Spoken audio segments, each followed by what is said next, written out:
like the last 10 minutes, there was another boost of energy. So how do you think that your team needs to maintain that energy through those middle 15, 20 minutes? I think it's just mentality. You know, decision making on the ball in different areas of the field at different moments in a game. I think overall our mentality just has to get better. I think this is the first time this year where I've been disappointed in our mentality to start a game. And it definitely showed. We were down 2-0, and I can look at the stats, but we were down 2-0 pretty early in that game. But we didn't set the tempo at all at the start of the game. And that just goes back to mentality. So.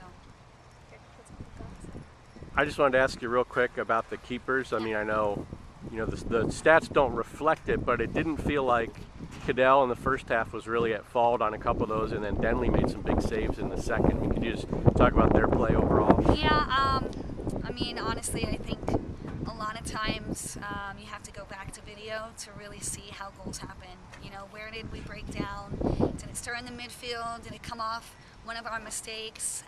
Was our keeper too high, too deep? Those types of things. So, I certainly think they came up with some good saves throughout the game, but at the end of the day, we lost 5-0. Right. And then just last thing, you got 2 more home matches next weekend, and you got some time to prepare. Northern on Friday and Toledo next Sunday. Can you just talk about, I guess, what you'll do, in this week in practice moving forward as you get ready for Northern? Yeah, we're going to keep training. I told the players, we're going to train. The easiest way to get over a loss is to train. The easiest way to move on after a win is to train.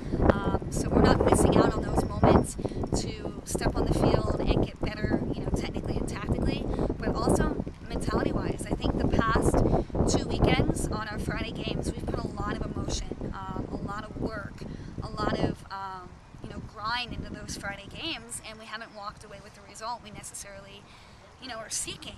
But how do we bounce back on Sunday? And I think 2 games in a row, our response hasn't been as positive as we'd like it to be. So we're going to keep competing, keep putting them in positions where they have to make plays throughout training on the defensive and the attacking side of the ball. Just continue to work on our overall mentality. Okay, thank you, Coach. Thank you.